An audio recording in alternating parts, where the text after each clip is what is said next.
مان میڈیا سره خبرې کوي راځي چې نیخ بنغه ګورو. آج یہاں منعقد ہوا زوم پر جناب میاں محمد نواز شریف صاحب اور پاکستان مسلم لیگ کے صدر جناب میاں شہباز شریف صاحب اور جناب محمود خان اچکزئی شریک ہوئے. ایک طویل عرصے کے بعد پی ڈی ایم کا اجلاس ہوا ہے سربراہی، اور ملک کی جو صورتحال ہے اس پر بڑی سنجیدگی کے ساتھ غور کیا گیا. لیکن آپ کو یہ بتا دوں کہ پی ڈی ایم کا اجلاس ابھی جاری ہے اور چند روز مزید جاری رہے گا انشاءاللہ. اس میں حکمران اتحاد میں شامل دوسری تمام جماعتیں بھی شریک ہوں گی اور سیاسی صورتحال پر ان کی رائے لے کر ایک مشترکہ حکمت عملی اور مشترکہ رائے قائم کی جائے گی. آج کے اجلاس میں اس بات کو واضح کر دیا گیا ہے کہ الیکشن اپنے وقت پر ہوں گے، حکومت اپنا وقت پورا کرے گی انشاءاللہ العزیز، اور عمران خان کے گزشتہ 3.5 سالوں کا گند ایک سال میں صاف کرنا مشکل ہے. الیکشن ہوں گے وقت پر، آئندہ 5 سالوں میں ہم انشاءاللہ ان کے تمام گند کے کچرے کو صاف کر دیں گے. ہم ان کے جھوٹے بیانیے کو شکست دیں گے. صبح کچھ بولتا ہے تو شام کو کچھ بولتا ہے، قوم کو گمراہ کر رہا ہے، نوجوانوں کو گمراہ کر رہا ہے اور سمجھتا ہے کہ جھوٹ کی اساس پر پاکستان کی سیاست اوپر جائے گی. سوال ہی پیدا نہیں ہوتا. انشاءاللہ ہم اس ملک کو بچائیں گے، اس کے مستقبل کو بچائیں گے. اس کے اقتصاد کو بہتر بنانا ایک بہت بڑا چیلنج ہمارے لیے بنا ہوا ہے، اور انشاءاللہ ہم قوم کو اطمینان دلائیں گے کہ ملک کی معیشت اس حد تک خراب ہونے کے بعد کس طرح بحال کی جاتی ہے.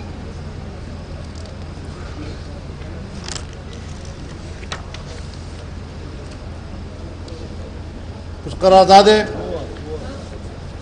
آج کے اجلاس میں ہوئی ہیں، تو اس حوالے سے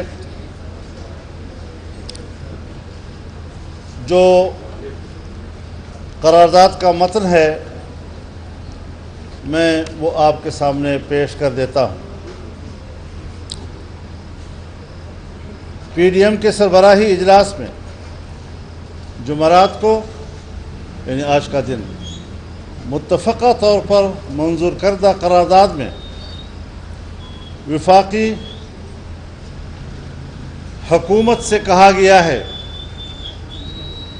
کہ فل کورٹ کے ذریعے آئین کے آرٹیکل 63A کی تشریح حاصل کرنے کے لیے صدارتی ریفرنس سپریم کورٹ بھجوایا جائے. قرارداد میں کہا گیا ہے کہ اجلاس یہ قرار دیتا ہے کہ دستور پاکستان 1973 میں مقننہ انتظامیہ اور عدلیہ کے اداروں کو ریاستی اختیارات تفویض کیے گئے ہیں. آئین میں واضح طور پر ادارے کی ذمہ داری اور اس کا دائرہ کار متعین کیا گیا ہے. کوئی ادارہ دستور کے تحت کسی دوسرے کام میں مداخلت نہیں کر سکتا اور نہ ہی کسی دوسرے ادارے کی ذمہ داری کو خود سر انجام دے سکتا ہے. اجلاس کی متفقہ رائے ہے کہ آئین کے آرٹیکل 63A کی تشریح کے حالیہ عدالت عظمیٰ کے فیصلے سے شدید ابہام، افراتفری اور سیاسی بحران پیدا ہوا ہے، اور یہی سیاسی بحران پاکستان میں معاشی بحران کا سبب بن رہا ہے. فیصلہ دینے والی عدالت عظمیٰ کے 5 رکنی بینچ کے 2 معزز جج صاحبان نے